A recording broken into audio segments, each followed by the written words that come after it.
Okay, welcome back to episode 5 of Matt Struggles to Draw Anything. It's been a few days since the last stream, so I'm going to have to remind myself where I was up to. It's just been a busy week.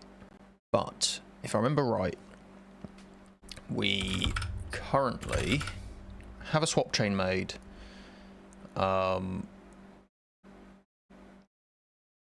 We've grabbed the images and image views for said swap chain. And then I learned that the way that I thought this all works is actually deprecated. So we left it there. What is all of this? Presentable images. So yeah, we've not done anything with these images. We've grabbed them. We've got handles to them. And I think then I got slightly derailed by the whole thing that are deprecated. The old way of doing render passes and sub passes with a frame buffer is all deprecated. So at some point we have to learn this new dynamic rendering stuff. But I don't think we're there yet. So I think it's useful at this point to take a bit of a step back. We want to draw something, so we're obviously running towards drawing a triangle. Probably the easiest thing to do would be to come in here and make some vertex data. Right,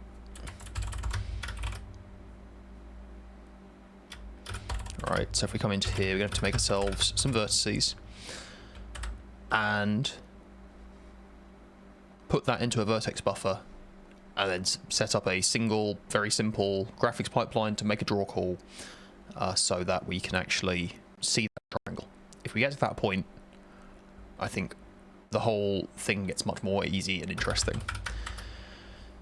So, let's start there. What's going to be in our vertices? I forget the name of the library that we want to use for our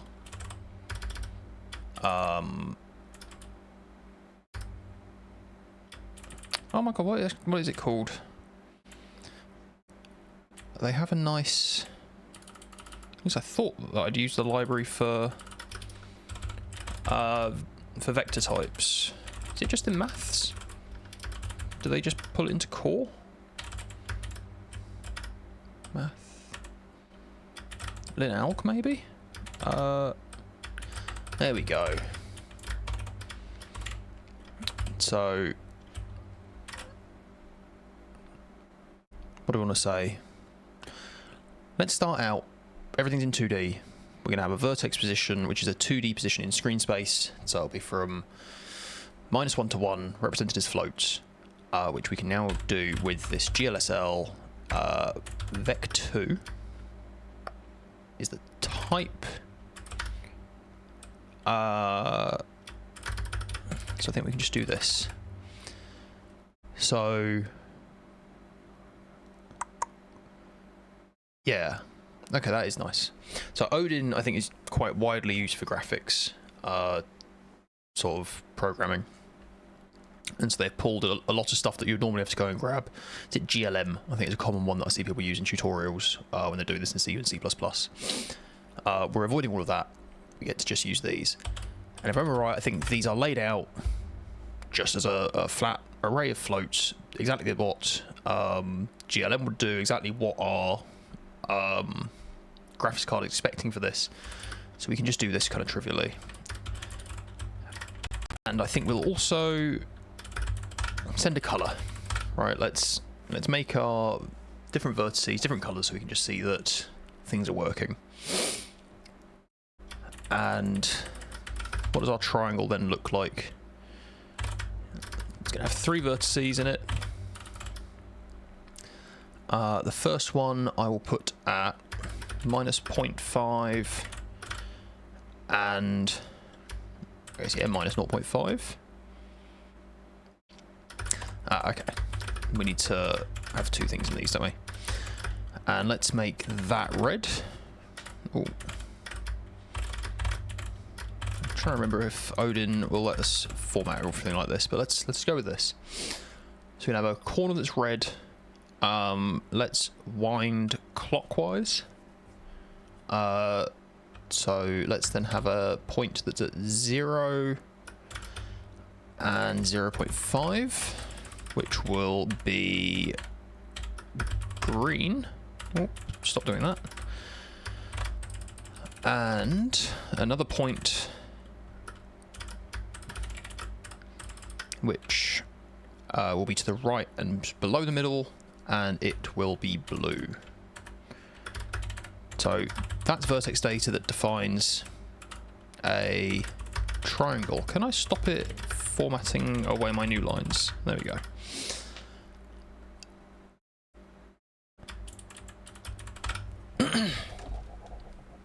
So that's not hard to do, but that lives on our CPU. So this means that our application on the host now has some vertex data.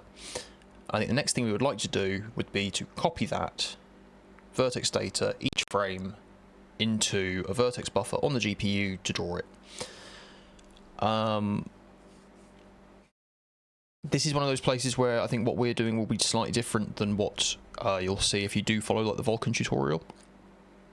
So more typically, vertex data will be the vertex data for a given model, and then you would upload all of that, or you would load that all onto your GPU ahead of time, and then on each frame you might send like a uniform buffer object to update positions of different entities. What we're doing is basically going to be just drawing loads of quads, and this was the kind of simple way I came up with doing that before, is just each frame I send vertex and index data. And so I update game state, from that game state derive my vertex and index data, send it to the GPU, draw from that. And that seemed to work for me for what I was doing so far. It is nice and simple, so let's go with that again.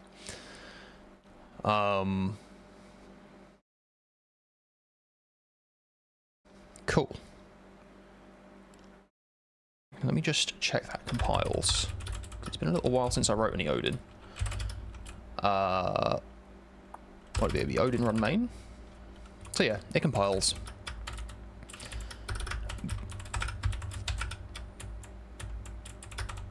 So let's just bung that in quickly.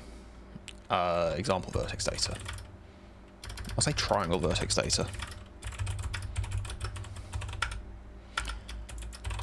So the challenge now is we need to create a buffer to put that all into, and then we need to submit a command to... Oh, is it even a command at that point? It might not be a command, it might be memory mapping. Okay. You can see I have the spec ready. In my head, we were going to need a command buffer to do this. I'm less sure of that now. I think what we might have to do is make a buffer, as in just like a sorry, is buffer the right word? Is there a thing in here for resources? I thought pipelines, resource creation buffer. There we go. We're going to want to create a buffer and allocate memory for it, and I think we can map that memory so we get a handle that we can hold on to, so that the CPU code can just write directly into GPU visible memory, and the two sides of our application can both refer to that same data. So I think maybe this is where we start. Is this resource creation bit interesting at all? Buffers, images, and tensors. And then there's other stuff that we don't care about. Cool. Right. So let's take that, and we will start by creating a vertex buffer. This is step one towards drawing a triangle. We might have to come back and think about command queues still, because why? I don't know how allocating the memory for the buffer works. That might involve a command, and if it does, we'll have to come back and work out how to set up a command pool and record a command buffer, but problems for later. What are we doing in here? In here, we want to create a vertex buffer. Let's try and keep my formatting consistent. There we go. So what do we do? We're going to call create buffer, which returns a result. So let's go ahead and say res equals vk create buffer. No, not vk. It'll be renderer device. Create info that we've not specified yet, but needs to be a pointer. Allocator, which is nil, because we're not passing custom allocators anywhere. And our buffer, we're going to stick it straight on here, like so. It's angry about that because it needs to be a reference to it, so that's good news. And then let's do our if res not equal to success. Then panic, failed to create a vertex buffer. Excellent. Create info. What do we need to do here? You'll be a vk create buffer info, I think. Or is it buffer create info? vk buffer create info. They always have this annoying S type.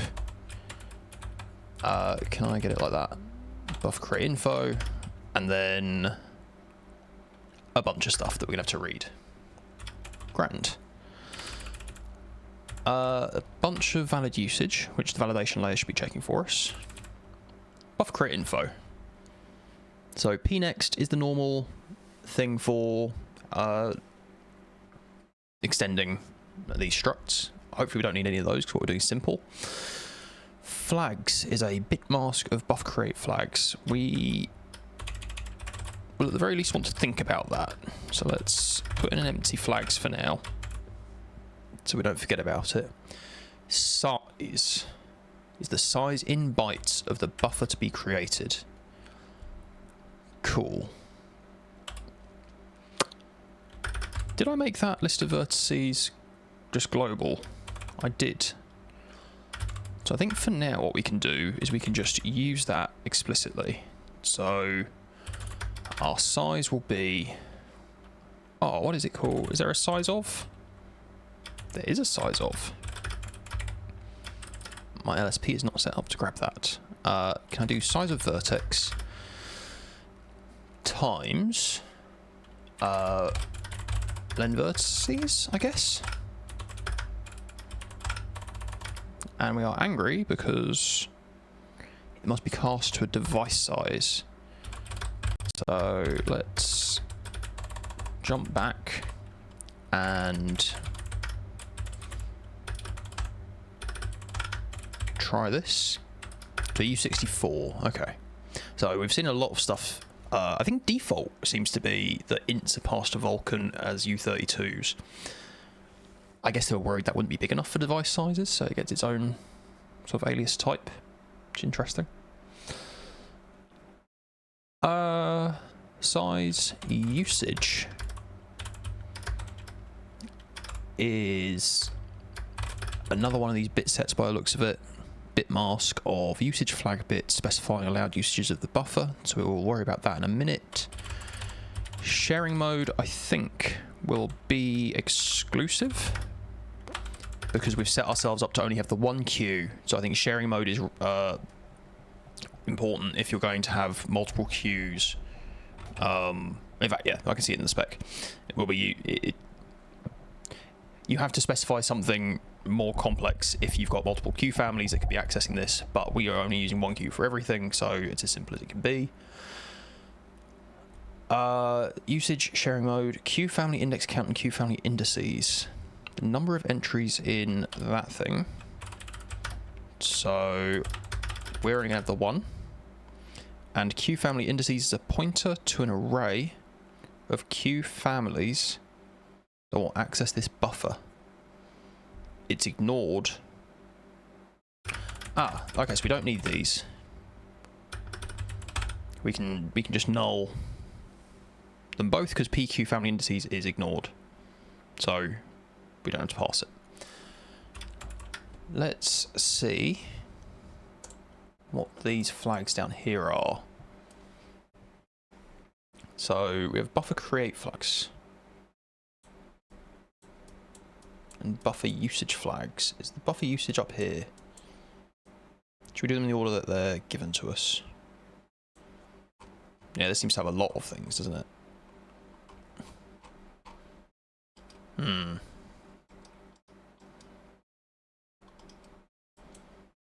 Okay. So buffer create flags, because it seems the simpler of the two. Create sparse, I don't think is us. Create protected we're not using. In fact, I don't think it looks like we need any of these. Or at the very least, I don't understand what they are if we do need them. We're not using any of this sparse or protected stuff. What are these? Descriptor buffer capture replay bit extension. Can be used with descriptor buffers when capturing and replaying for trace capture and replay. And video profile independent bit can be used in video coding, which we're not doing. Okay, so I think flags we can just ignore. Create, no, usage we cannot ignore. So what are you about? Are you about what types of command it can be used with? Is that the point? Usage flags 2. Why is it usage flags 2, not usage flags 1?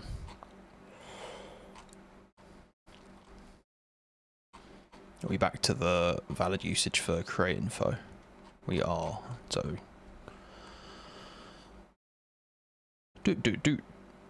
buffer usage flags 2.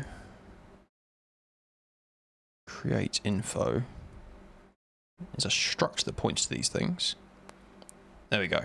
Bit which can be set in this thing. Specifying usage behavior of a buffer R. Can I ignore all these usage 2s? So I guess they're an extended newer version, are they? Yeah, they used to be provided in an extension and they must have been bumped into main, but we're not doing anything complicated, so I think we can just use the original old ones down here. So transfer source and dest, uniform texel and storage. Oh, can I remember what the difference between uniform and storage is? I think uniforms are read only from the point that you like, the point of view of the shader. So your shader program that's accessing these things, I think, can't write to a uniform buffer. So that's where it's uniform. So it's that you get the same value across all the invocations in that sort of set of computations. Whereas the storage ones you can write to. So if you were generating output, you could write into them. Vertex buffer bit is what we want. Can I remember how to do bit sets in Odin?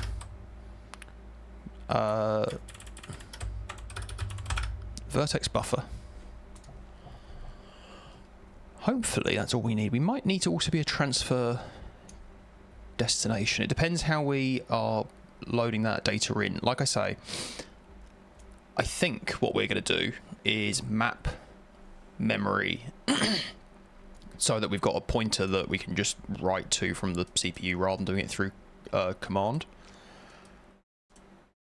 Vague memory that works. Just curious if there's anything interesting here where it talks about it being a vertex buffer. Down here, buffer usage, vertex buffer bit specifies the buffer is suitable for passing it as an element of the buffers array to bind vertex buffers. So yeah, hopefully this is the sort of thing that it will be very clear if we've messed up, because we'll then later call a command and the validation layer should hopefully catch us.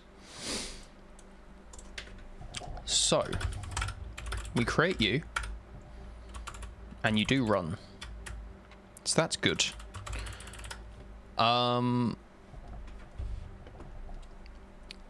That's created the actual buffer. I think we then need to create a buffer view if we want to actually be able to see the, or access the memory of that buffer. Or should we add a destroy buffer to our dinit? Just while we're in here. Yeah, vk destroy buffer renderer. I wonder if this is simple enough that it's worth us putting a using in here and just removing all the renderer dots. Can we come in here and say instead of renderer dot, we just have nothing? Does that make it a bit easier to read? So using isn't a kind of, I'm not sure if it's a nice thing or not. It's an Odin feature. It lets you pull that values fields into the sort of current namespace, which I think is nice often if you're writing small functions. It means sometimes you can be writing little functions on things and it'll feel more like the kind of neatness you get when you're writing methods. I think it also gets super confusing in more complicated function calls though, so I'm not sure if I'm sold on it being a pure good. As an example, like here, you kind of lose the clarity that this is not on the renderer and this is on the renderer. But when we're doing something as tight as like tightly defined as dinit renderer, I think it's reasonably clear what we're doing. So I'm going to go for that. We do this. We're going to say device vertex buffer and nil. Run, stops, doesn't complain. So we've created a buffer. We are going to need to allocate it memory. This just goes straight onto buffer view though. So what is a buffer view? A buffer view represents a contiguous range of a buffer and a specific format to be used to interpret the data. Buffer views are used to enable shaders to access buffer contents using image operations. In order to create a valid buffer view, the buffer must have been created with at least one of these two flags. Uniform text or storage. Okay, so we don't need a buffer view because we aren't using texels. Which means that we will be reading it in from the buffer in our shader. What does that mean? I'm not sure what these texel buffers are. I've never used one, but we're not using one now, so we can ignore all of this. I don't know if this is going to have the allocate stuff that we're going to want in here. It doesn't look it, does it? So we've created a vertex buffer. We haven't allocated any memory for it yet. Memory association feels like it might be it. What's this? Resources are initially created as virtual allocations with no backing memory. Device memory is allocated separately and then associated with the resource. This is what I remember. This association is done differently for sparse and non-sparse. We are doing non-sparse resources. I think you need to do sparse resources if what you're doing is very, very big data and you need to be more worried about being efficient about it. But where are we looking? So we're not using any sparse creation flags. Non-sparse resources must be bound completely and contiguously to a single VK device memory object before the resource is passed as a parameter to any of the following: creating buffer image or tensor views, updating descriptor sets, or recording commands in a command buffer. Once bound, the memory binding is immutable. Yeah, okay, so we're going to need this later. I might scribble that down quickly. So what is it? It's 12.8. Resource memory association. So we now need to go on a little side quest to work out how to actually allocate some memory for the buffer. Because what we've actually done here is we've created a handle, I guess would be the way to think of it. So Vulkan now knows that we've got some buffer. It's kind of an identifier for a buffer, but the buffer doesn't actually exist yet. So let's go over a little read about memory. What does it have to say about host memory? for non-device visible storage. Allocation callbacks. Okay, so I think this will be all stuff about basically all these places that we could pass in an allocator and we're passing in null. I guess actually they have a whole bunch of stuff about it, but like I say, I think what we're writing is so simple we don't need to worry about it, so let's not worry about it. Device memory, so this is memory on the GPU. Is memory visible to the device, for example the contents of the image or buffer objects which can be natively used by the device.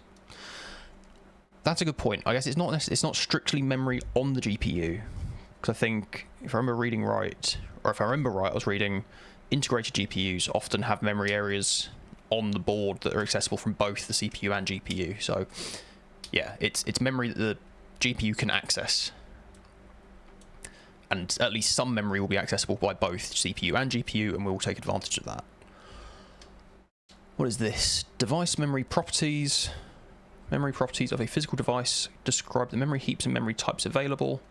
You can query it like this, which we might need in a minute. But I was kind of hoping we would find something that would just like call this to allocate memory. Maybe that was naive of me. Lots of stuff about getting properties, an extension to get different properties. Memory heap. It's just a struct defining or describing a particular area of memory.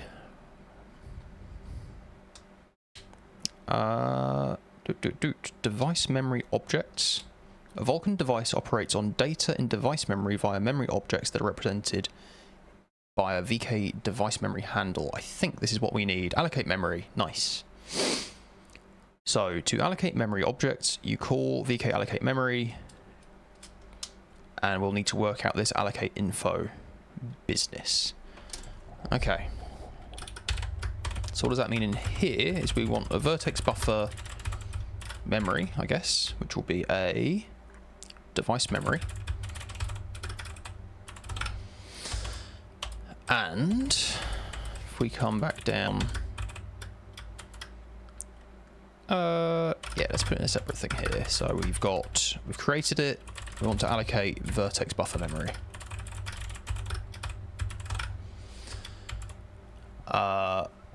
It takes a device that owns the memory. We have an allocate info that we will see in a moment, the allocator, which we will use nil, and a pointer to the place we want to write our handle.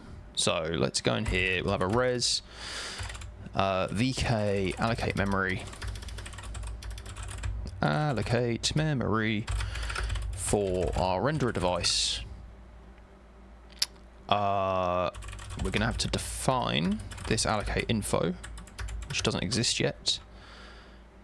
Our allocator that we don't have, and we pass it a pointer to the renderer vertex buffer memory.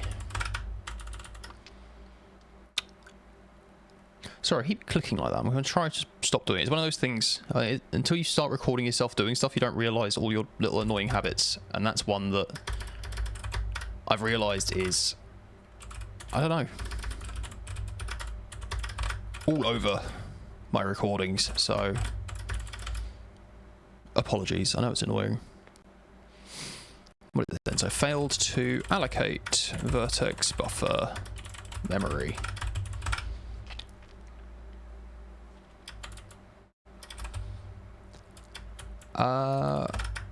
Why have you stopped complaining? You've not stopped complaining, which is good because that doesn't exist yet. This is telling us that the memory alignment... What is it saying? Allocations returned are guaranteed to meet any alignment requirement of the implementation.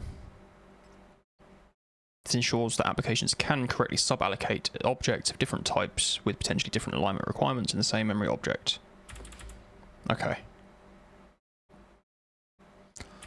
You can check the maximum number of allocations that can exist. We're just going to assume we're fine, and this res will blow us up if... Or this check if we're successful will blow up if it isn't. Memory allocations made on heaps without the VK memory heap device local bit property will not be transparently promoted to device local memory by the operating system.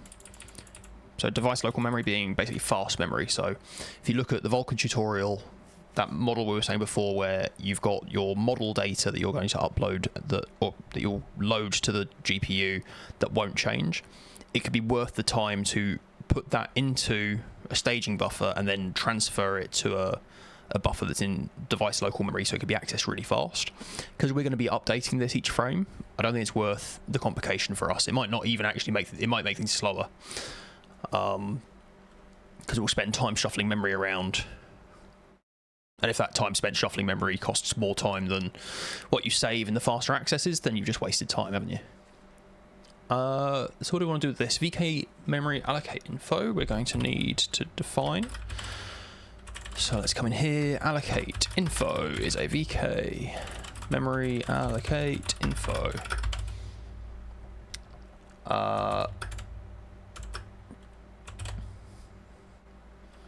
Again, we have our struct type, which will presumably be a memory allocate info. Memory allocate info, there we go. Pnext, we don't need. Allocation size, we don't know yet. Do we know that yet?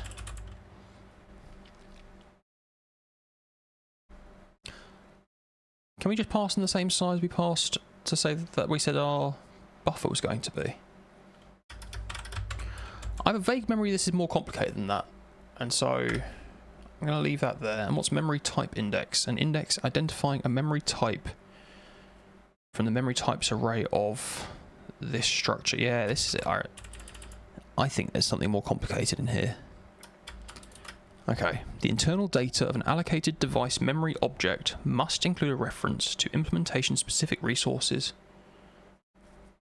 referred to as the memory object's payload. Applications can also import and export that internal data to and from device memory objects to share data between Vulkan instances and other compatible APIs. A VK memory allocate info structure defines a memory import operation if its pnext chain includes one of the following structures, which ours is null, so we are doing none of those. What is this down here? Whether device memory objects constructed via a memory import operation hold a reference to their payload depends on the properties of the handle type used to perform the import. I'm not sure what an import is. I'm guessing this is not what we're doing.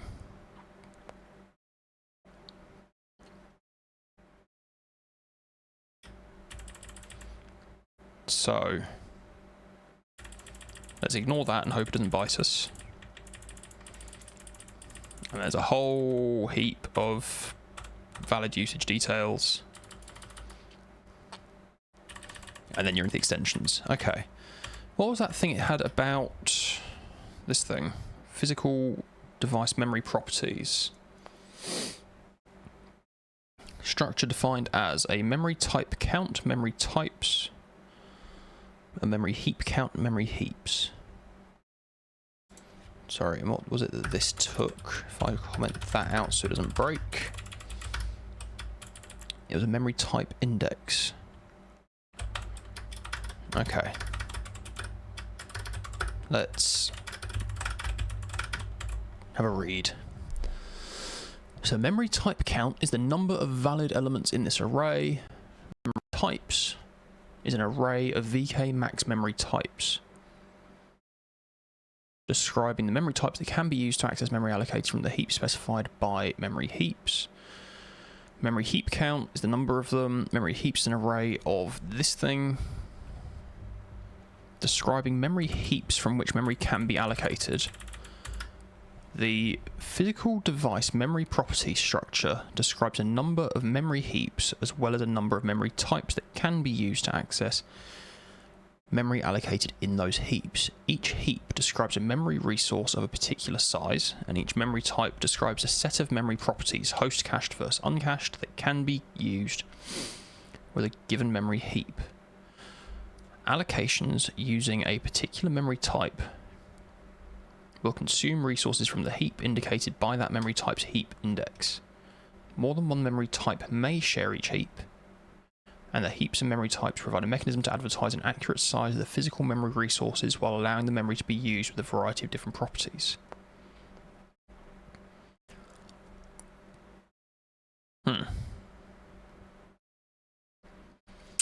I wonder if we should just output what these are and see if that tells us anything useful. Let me just check. So this is currently angry, and sensibly, because it doesn't make sense to have a 0 size memory allocation. So let's just comment all of that out for now. My god, all of that. Can we come into here and... oh, how do we get this? We call the get function. Memory properties of a physical device. Okay, interesting. You have to pass the physical device, not the logical device. So let's do... it doesn't return a result, so it's guaranteed to succeed. VK get physical device memory properties for our physical device and memory properties. Should we put memory properties on the renderer? I might keep it local for now, because I'm not sure if we're going to need it in more than one place. So let's come up here and say memory properties is a... is it a single struct? Yeah. Yeah, you get the one struct. Sorry, the fact it's properties plural, I thought it might be a list, but then we didn't have a size of the list, but yeah. So you are physical device, memory properties,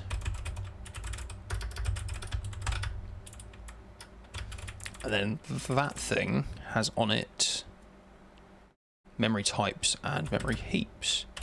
Can we start by doing a print line with memory properties, memory type count, and memory properties, memory heap count.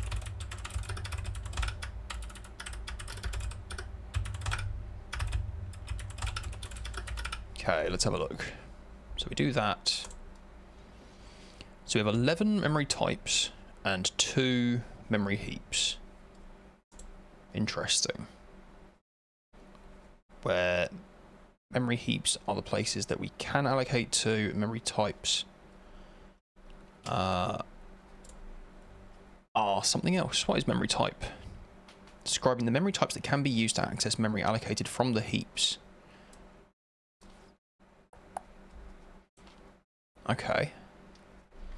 Sorry, I'm getting confused now. So, why do we care? Because we need this type index down here. Got it. Okay. Shall we print out our memory types, I guess? So, can I say for? Oh my goodness, how do you do a loop in Odin? For, memory type in, it'd be memory properties. God, if only I could type. Memory properties dot memory types. We'll go from 0 to memory properties, memory type count, and we'll format print line. What do we want to do? Format print line. It's just memory type. Let's see what it gives us. And again, it ran okay. Property flags, device local, and device local. Memory type property flags, host visible, host coherent on heap index 0. So we can see here, heap index is a 0 or 1, so we've got 2 places that we can allocate memory from. I can't remember what host coherent means, but host visible means that our CPU-based code can see this and access it, as well as our GPU-based code. device local means that the CPU can't access this memory. But host visible, I guess, means that we can read it but not write to it. Device local, host visible, host coherent. So we're going to have to look up what host coherent means. Host cached. Device cached AMD. Okay, so there's a bunch of stuff in here. I think what we're going to want is this combination just here. And so I guess what we'll end up with, because I can't remember what host coherent does, but I do remember setting it everywhere. So let's take a second to read that. But I think what we'll end up saying is we need to get this list and then find the index of this option. So when we allocate our memory, we can tell it we want this one. Can I find? I guess it'd be in memory type. This is what we're looking at. We have our property flags, the bit mask of these. So these might actually just be worth reading at length. So if you give us a second. So device local specifies that memory allocated with this type is the most efficient for device access. This property will be set if and only if the memory type belongs to a heap with that bit. Host visible specifies the memory allocated can be mapped for host access using map memory. Ah, cool. So we require that. That's useful to know. Host coherent specifies that the host cache management commands flush mapped memory ranges and invalidate mapped memory ranges are not needed to manage availability and visibility on the host. Okay, so do we have any that are host visible but not host coherent? Host visible, host coherent. Aha, host visible. Oh no, you are. Host visible, host coherent, host visible. So it looks like, at least on this device, anything that's host visible is also host coherent. But I guess if you have a memory heap that is host visible but not host coherent, you have to do some management to, I don't know what, to make that work. Host cached specifies memory allocated with this type is cached on the host. Host memory accesses to uncached memory are slower than to cached memory. However, uncached memory is always host coherent. Interesting. So do we have any that are cached? So we have one that is cached. Uncached memory are slower. However, uncached memory is always host coherent. Okay. I think we might have read everything we need. So we're going to want host visible and host coherent memory. So if we're in here, that's our memory properties. We're going to have here, or what are we going to have? Desired memory type. Desired memory properties? What do I want to call it? What's this bit set called? Memory type properties. So desired memory type properties would be VK memory property flags, host visible and host coherent.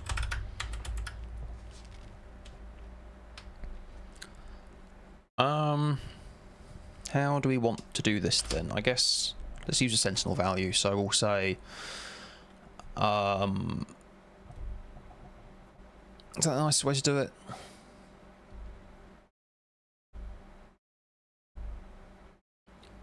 Let's go, our memory type index will be -1. We're going to iterate over each memory type.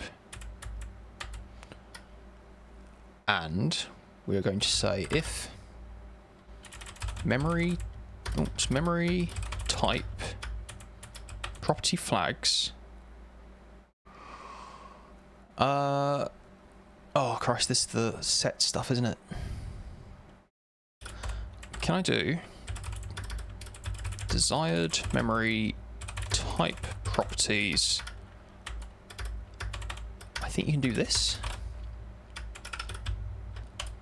So I think what this says is if desired memory type properties is a subset of this memory type's property flags. So property flags has everything that we expect in our desired list, plus potentially more things that we don't care about.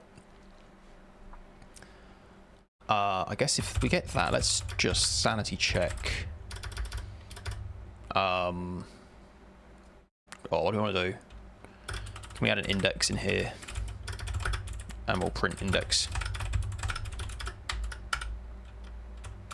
We get a bunch of them, and if we look in here, 0, 1, 2 does hit, 3 does 2.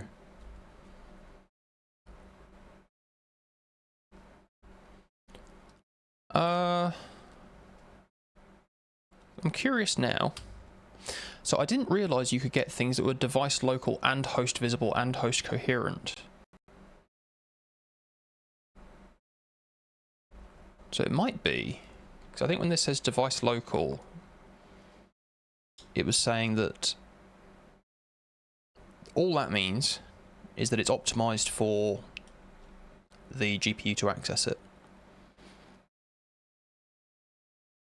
Alright, so we're here, we've got host visible and host coherent. Here we have device local, host visible and host coherent. I assume that means that this one on heap index 1 is just better to use than this one on heap index 0. Maybe not though, because when it says it's optimized, or it's most efficient for device access, I guess maybe it means that host access is slow, and we do care about both.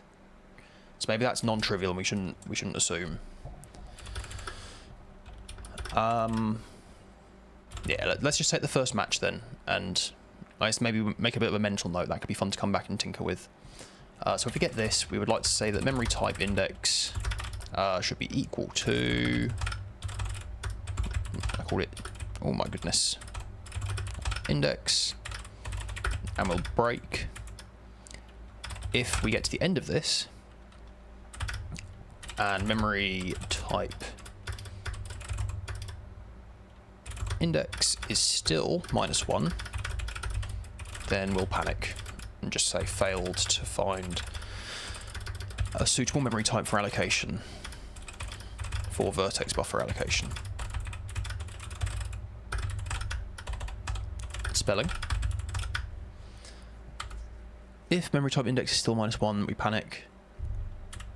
We shouldn't panic because we know, because we have checked on this device, that 1 exists. Cool, so we've now got our memory type index.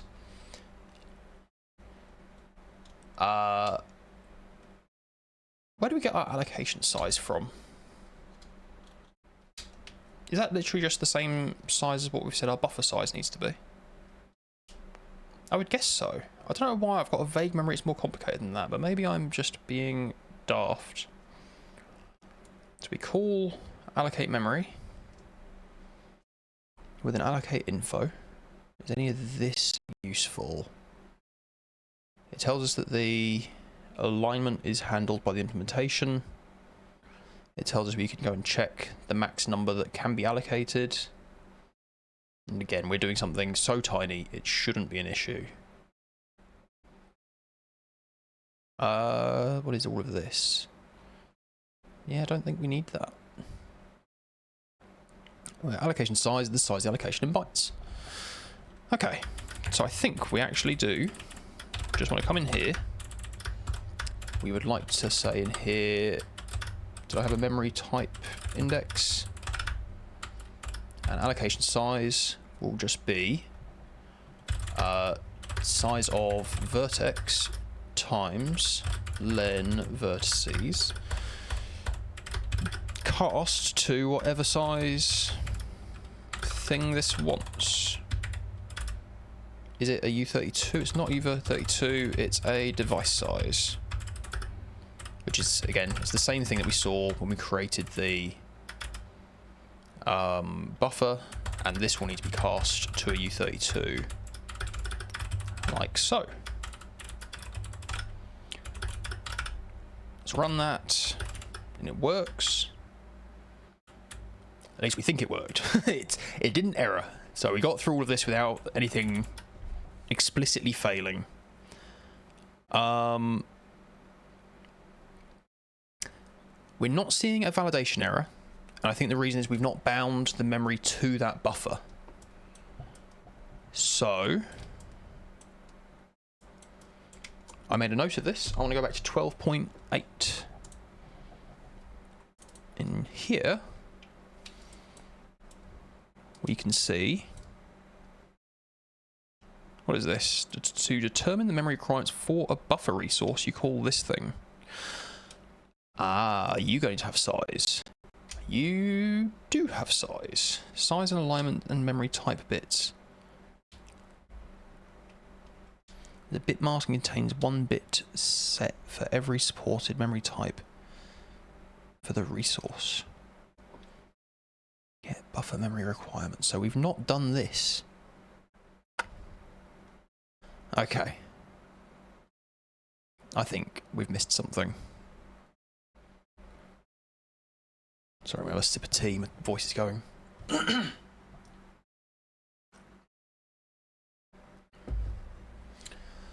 In a logical device representing more than one physical device, buffer and image resources exist on all physical devices but can be bound to memory differently. Okay. Let's take a step back. We say up here, memory requirements. Maybe this is what I was remembering when I kept saying, I think I'm missing something, this should be more complicated. VK get buffer.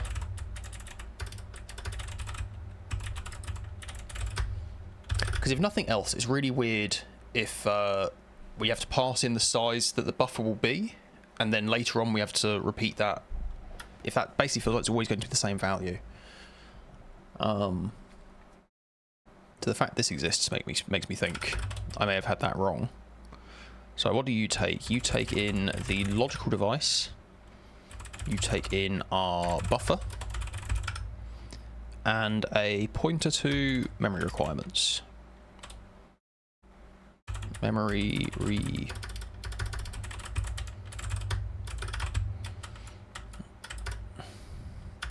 which needs to be a VK memory requirements. Like so. It can't error. Can we just format print line that out? So format print line. What do you tell us? Size is 64, alignment 16, memory type bits is stuff.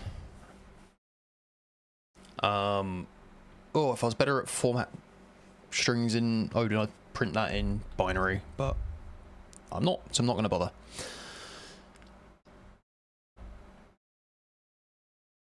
I think let's take this down to here. We get our memory requirements, and then inside of this, our allocation size is actually memory requirements dot size. Did you have any other fields on you?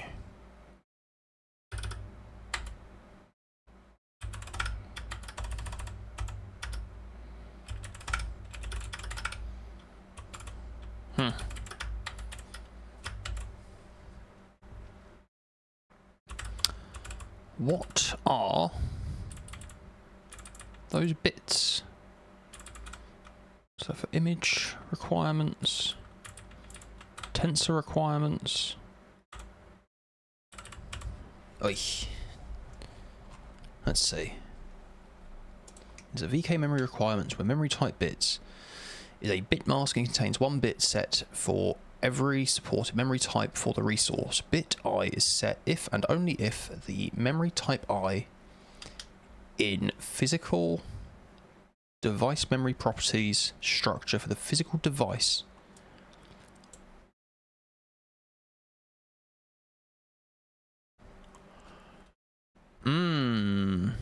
okay, maybe we do care about this then. So I think when we do this check up here, what is it saying? That we might need to also check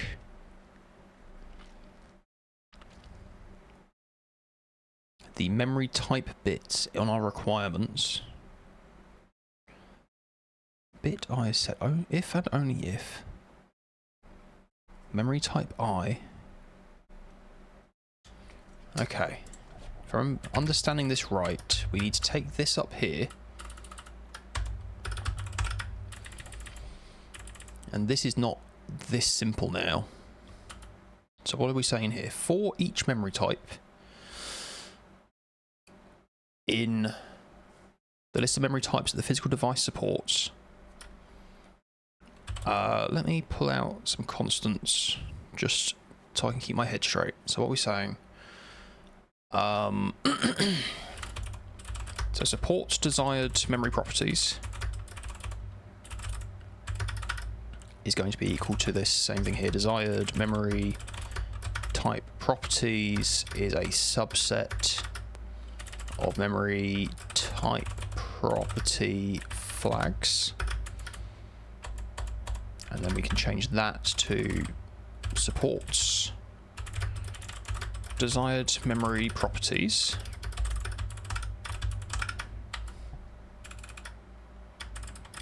And it's annoyed because I forgot to tell it it's a new variable. What's this other thing saying then? So memory type bits.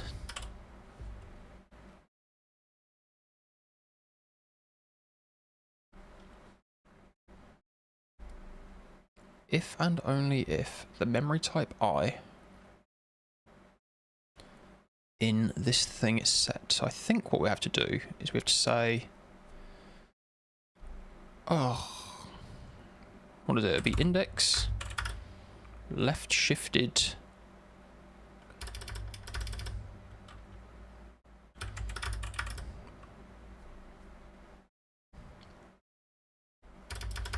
why am I struggling so bad? So what it's saying is if what this looks like is a bunch of zeros, 1, 0, 0, 0, then index 0 is not supported, index 1 is not supported, index 2 is not supported, index 3 is supported. So what do we need to check?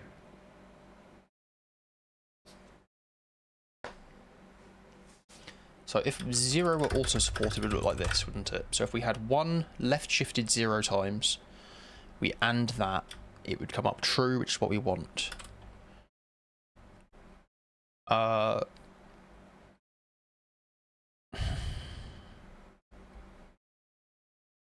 If memory type in this is supported for the resource.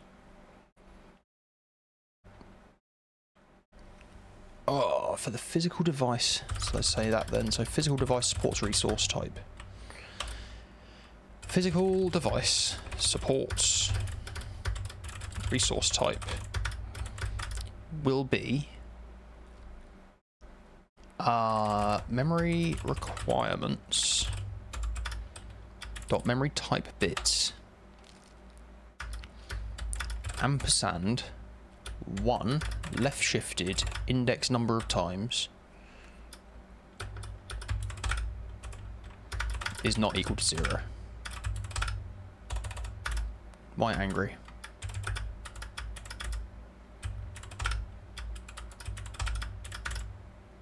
Shift amount index must be an unsigned integer. Cast to an unsigned integer. So does that make sense then? So I come through, index is 0, I will left shift 1 0 times and I check that the rightmost bit is a 1. If it's not, I get 0 and I get false. Then index is 1, it gets shifted once.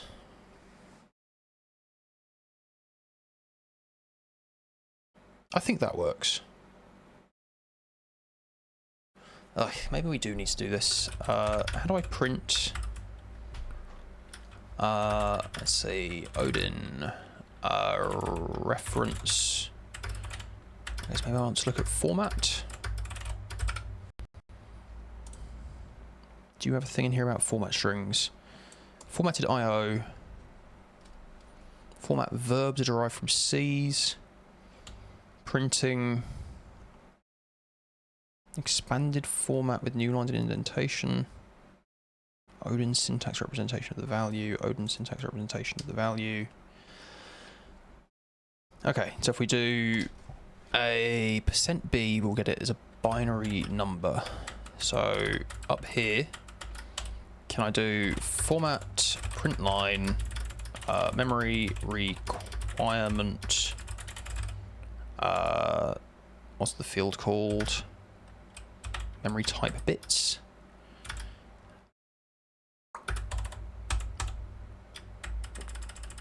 Let me see. Is there a printf?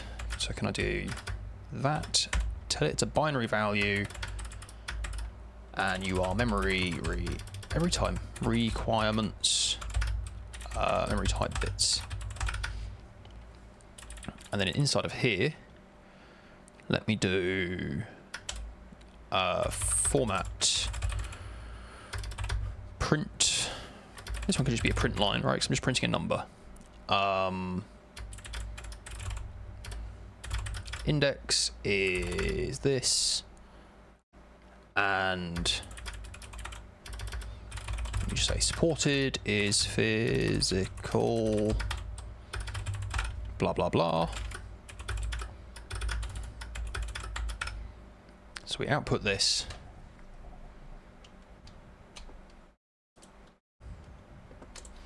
Okay, we're breaking early because of reasons. This.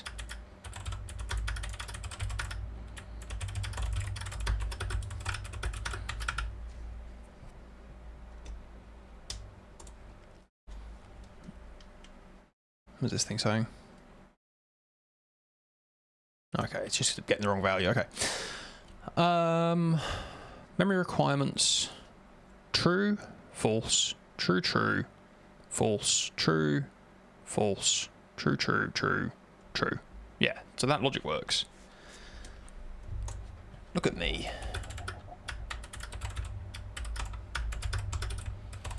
I don't know about the rest of you. Certainly, as a, I guess, career web developer, I find the bit manipulation stuff very foreign. It makes me very glad that Odin wraps most of it up into these flag bit sets.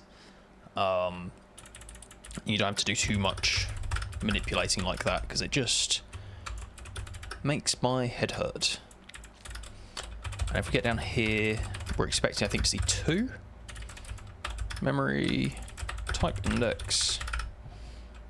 Yeah.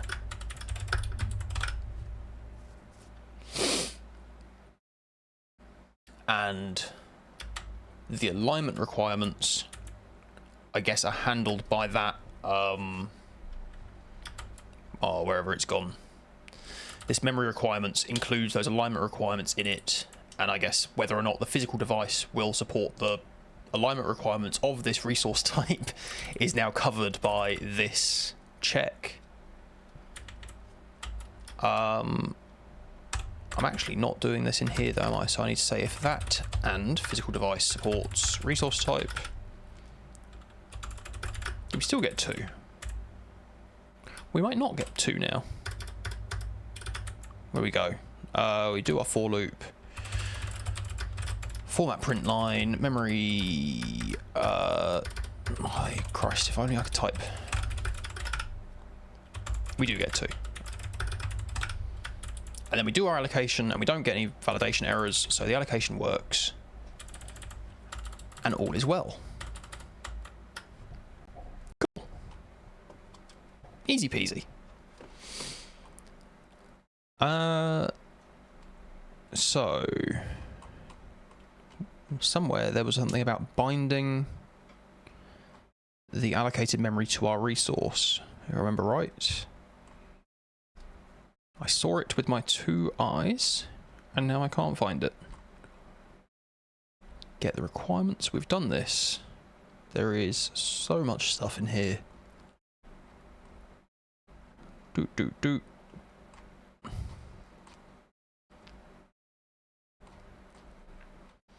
I think every time I come back to do this, I think to myself, I need to go and have a look to see if I can get a version of the spec that doesn't have every extension in it. And then I never do. I forget about it. There we go. To attach memory to a buffer object, you call this thing. So we have allocated, we have, what is this saying? A device, a buffer, device memory, and a device size offset. I don't know what offset does, but let's come down here a little ways. So we allocate the vertex, buffer, memory, and bind it. So we're in here. This also has a res. Let's say bind res is bind buffer memory for our renderer device, our renderer vertex buffer,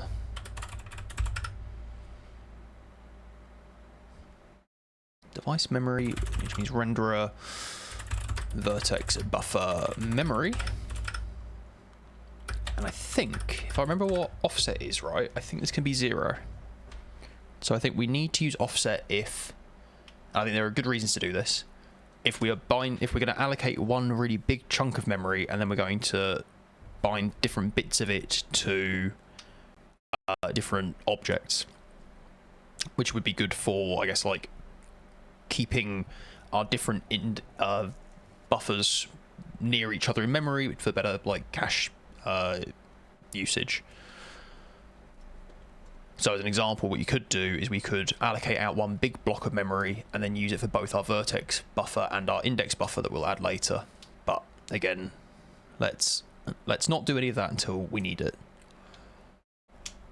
Memory offset, the start offset of the region of memory which is bound to the buffer.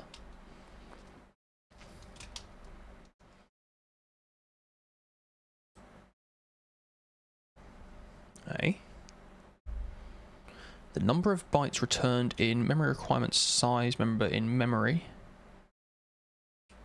Starting from that offset will be bound. Yeah. Yeah. Okay, so we do this. If bind res is not a success, then again we panic. Failed to bind vertex buffer memory.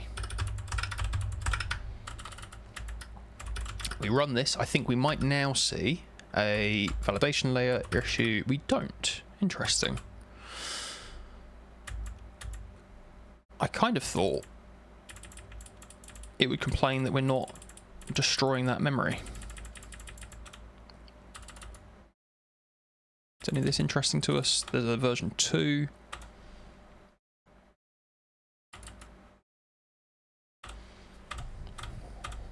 Whole bunch of guff. Device group, which we're not using. Bind memory status. And then we're onto the images. Yeah. Cool. Can we have a look back in the memory thing and just see? Under memory allocation, is there a destroy call for freeing memory? Or is it handled some other way? There must be, right? Because we're manually allocating it. Unless it says that it's owned by the device, maybe? And the device just quietly cleans it up. There we go, we allocate memory.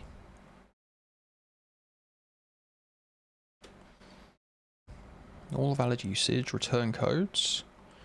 You allocate info that we have seen. Valid usage for that. And all its many options. Dedicated allocate. Binding tile memory QCOM.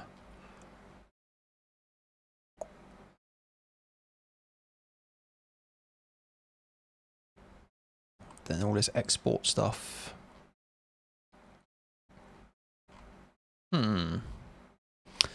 I'm gonna just guess, if I come into here, can I say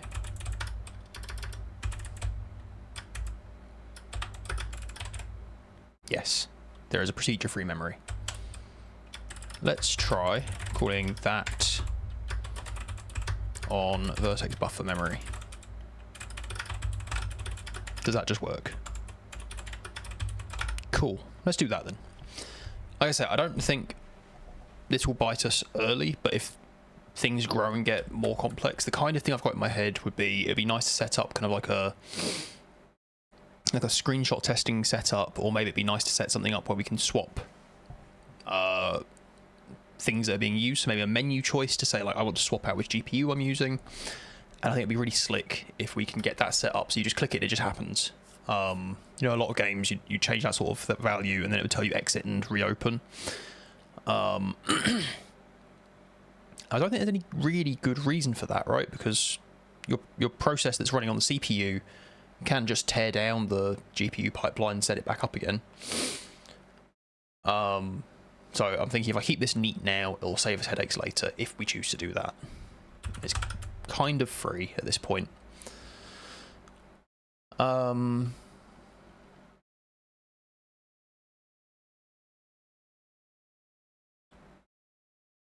Cool. I think the next thing to do is to map that memory and copy our Vertex data into it. Where would I look to see about that?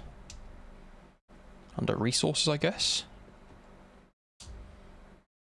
Where's the resources chunk? Drawing commands, tessellation. We've missed it, haven't we? Memory allocation, resource descriptors. So it must be before that, I would guess. Render pass. Let's see. Resource creation. I think this mentioned memory mapping. I can't remember, is map memory or memory map? Map memory. Let's see if it finds it. Have another sip of tea.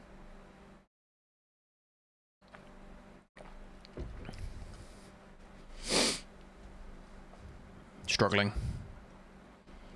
Where did I see it then?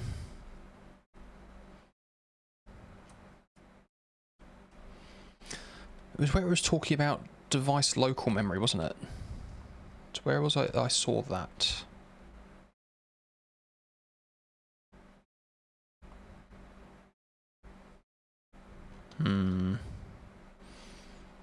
Oh. Okay, I didn't find the useful one. Okay, it's been that. You know, let's go to Google. Stupid Firefox, get out of here. So what do? We want to say Vulkan map memory. What's the call? VK map memory. It is VK map memory. VK map memory. It's not going to find it in a chapter. VK map memory. We jump back to here. Beautiful. Host access to device memory objects. What section is this in? Oh, we're still back in that 11.2. If only we'd kept scrolling, eh? Hey, free memory. Cool, we should have just kept scrolling. Is there anything interesting about this? Valid usage. Must be a valid handle. If memory is not a null, memory must be valid. Allocator must be valid if it's not null. If memory is a valid handle, it must have been created. Allocator retrieved from that device. Cool. Host access to device memory objects. Memory objects created with allocate memory are not directly host accessible. Memory objects created with the memory property host visible, which we have checked, we do have, are considered mappable. Memory objects must be mappable in order to be successfully mapped onto the host to retrieve a host virtual address pointer to a region of mappable memory. Sorry, to a region of a mappable memory object called VK-map memory. I might stick a quick commit in just in case we screw this up. We can jump back to here. So this is Vertex buffer created and bound to memory.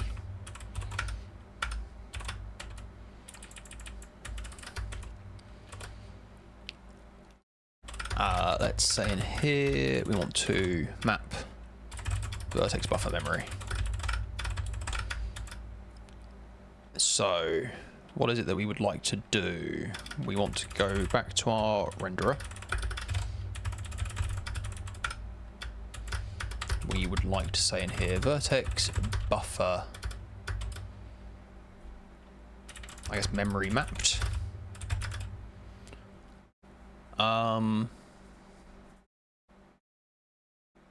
What actually will that be? I guess it's just a raw pointer, is it? Oops, like this. It must be, right? We're just going to get some opaque pointer to the place in memory that our thing is at. If we jump back down here, we would like to call vk map memory for renderer.device vertex buffer memory, offset and size, whole size to map from offset to the end. So let's do our offset is 0. Oh, weird, doesn't take a struct, it just takes a whole bunch of arguments. Okay, so our offset is 0. Size will be,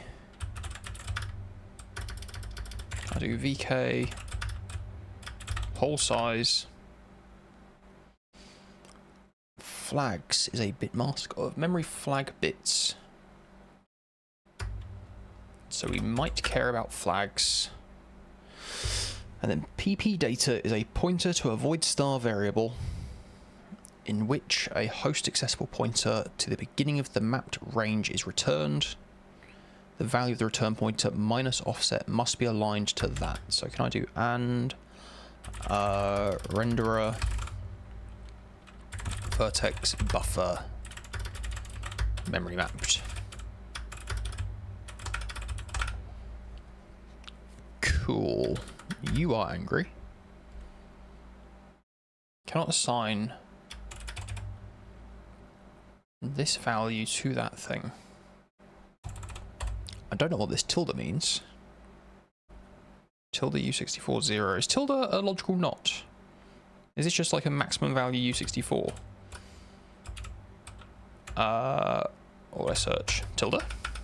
No. Oh, because I'm not in the core stuff, am I? Let's go language.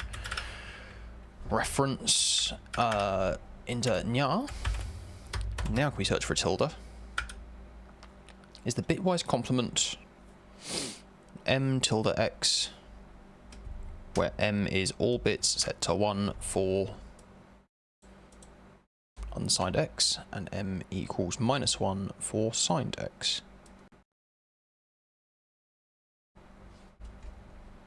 Okay, bitwise complement I think just means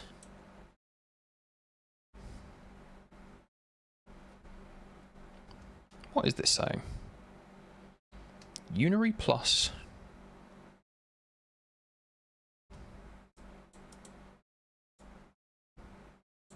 all bits set to 1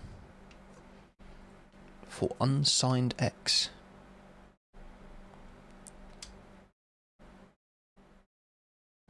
M tilde x. How's it M tilde x when it's a unary operator? I don't even know. Okay, I'm confused now. Okay, because tilde is also bitwise XOR. So for an unsigned, M is set to 1, and we're doing a bitwise XOR with X. XOR means exclusive OR. So if it was 0 in X, it's 1 in the result, and if it's vice versa, it's vice versa. Yeah, it means exactly what I think it means. Christ. You can tell it's been a long time since I had to do any maths, right?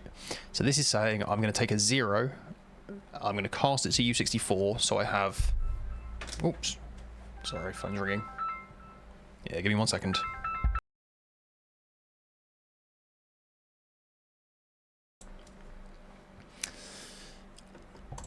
Okay. Where were we before the interruption? Yes, so that means this value is just the maximum value for a U64, and I guess it just isn't smart enough to know. Well, I guess this is a distinct type from U64, so let's do the cast so it knows. And we've done our memory map. Do this, and it works.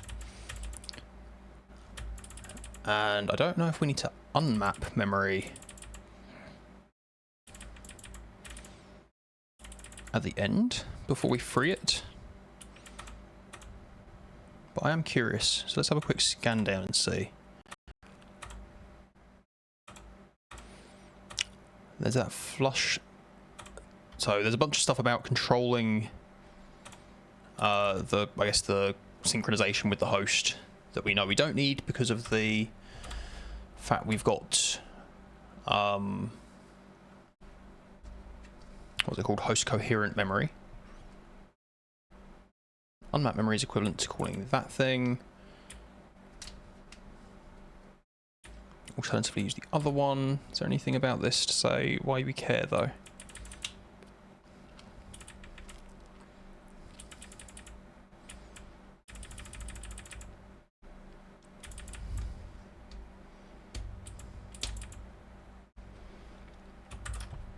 I'll tell you what I will do is, before we free the memory, I'm going to set our renderer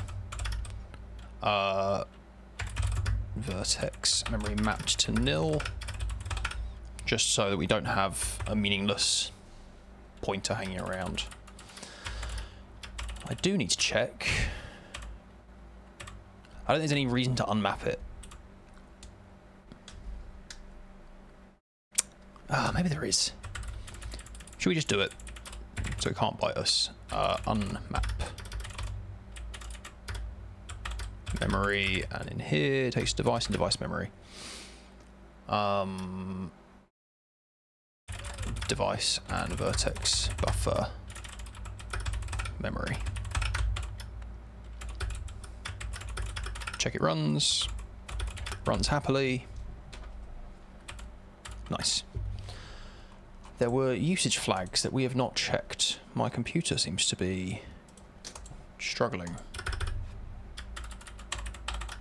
How is my PDF viewer struggling? I can't scroll it. I can't do anything with it.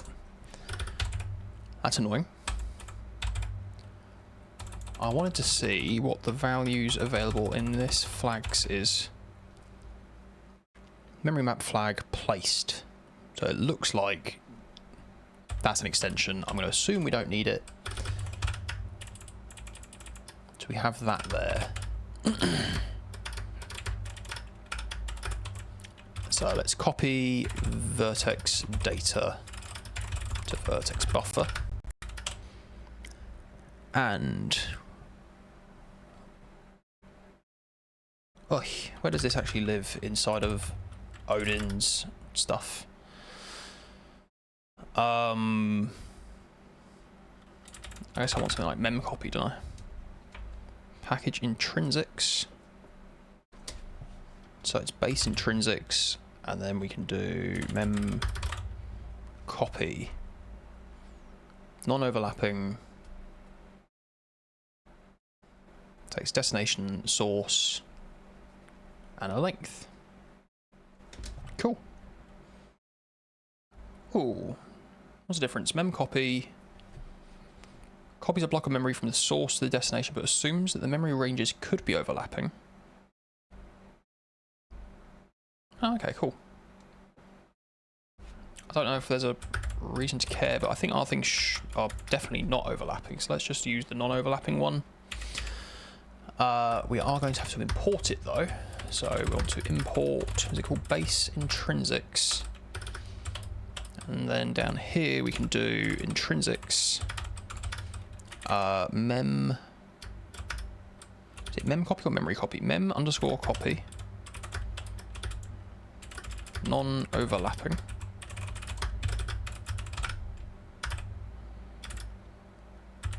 Which complains it has to have a destination and source, which are both raw pointers, and a length. So the destination will be the raw data for... No, that's the source. My destination will be renderer. Christ, renderer mapped memory. And the amount to move will be size of vertex times len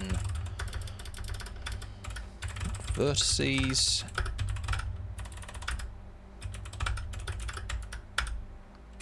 which runs happily.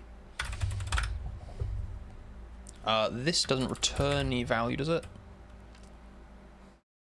Oh, it returns a raw pointer. What's that raw pointer? Mem copy, none overlapping.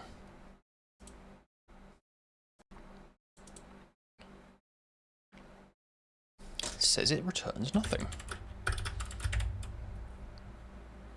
Dest source len. Hello.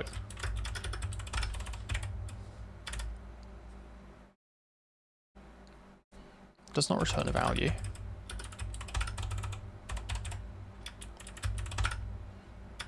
Okay. My dodgy LSP setup is failing me again. I think that's done it. So now we have our vertex data. We've shunted it all onto the GPU. And it's there ready for us to create our descriptor. So what are our next steps? I think that phone call has warned me I'm going to have to end slightly early, so we might actually have to leave it there for today. But what is the next thing to do? I guess the next thing to do is probably to write our vertex and fragment shaders. So we write our vertex and fragment shaders, compile them, create shader modules, so we can bind them to a pipeline, or a graphics pipeline. And then I guess we keep working down that. That's the problem when you're not really super familiar with these things. It's hard to keep the whole picture in your head. And it is what I'm hoping to gain out of this. So I'll assume that nobody knows anything about any of this because I have no viewers. So if you happen to hear this, it's unlikely you've watched the many hours of stream of me struggling to this point. But the backstory to this is I've gone through the Vulkan tutorial that goes through the kind of Vulkan 1.0 way of loading in a model and texturing it and rotating it and moving it around. I then went back and wrote a very simple little like sprite renderer and fiddled around with it a little bit. But really what I did for that is I took the Vulkan tutorial code and I chopped bits and moved it around till I got something working. There's still really big chunks of it that I don't really have my head around. And I'm hoping that going through it without following a tutorial and trying to do it all myself and just reading things in the spec, whilst slow and painful, I'm hoping will help it all go in. One thing I did find this week, and I haven't read the whole article, but it did seem to have a very handy image or a diagram on it, was this understanding Vulkan objects. So I think this predates the dynamic rendering stuff. So it's still talking in terms of render passes with frame buffers. So this won't be exactly what we want, but maybe it's useful to refer back to this every now and then. So we can kind of see we're progressing from top down here, right? So we already have our queue that we can submit work to. In this stream, we've gotten our buffer with its allocated memory. We've made a swap chain, so we've got hold of our swap chain images with their image views that we can then access later on to use them. Some of these things we aren't going to need just yet, right? So for the first thing we're going to do, I want to just draw a flat triangle with, I guess, like linearly interpolated colours between the vertices.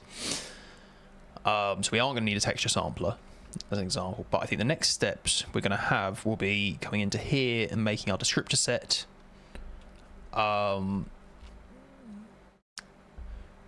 Is that what we do? Yeah, I think you need a descriptor set for your vertex buffer, so you can then make it accessible from within your shader. We'll need to make a command buffer with all of our draw commands in it, and then basically from this line down we have to half ignore, because this way of doing it has been deprecated. But yeah, we're making progress. So maybe I'll keep referring back to this at the end of each stream, and at some point we should be right at the bottom here, and we will be able to see a triangle. So yeah, that's nice. I thought it was a nice visualization to show us making progress. Because it is a downside to doing Vulkan that you write a lot of code without seeing anything really happen. But let me just do a quick commit. So what have we actually done in this? I guess map vertex buffer memory and copy vertex data into it. Copy vertex data into it. That feels like reasonable progress. So I'm going to leave it there for today, and we can look forward to maybe this week we'll get our triangle drawing, and then we can start getting onto more interesting stuff. So thank you if you've joined and gotten to this far in, and I will see you for the next one.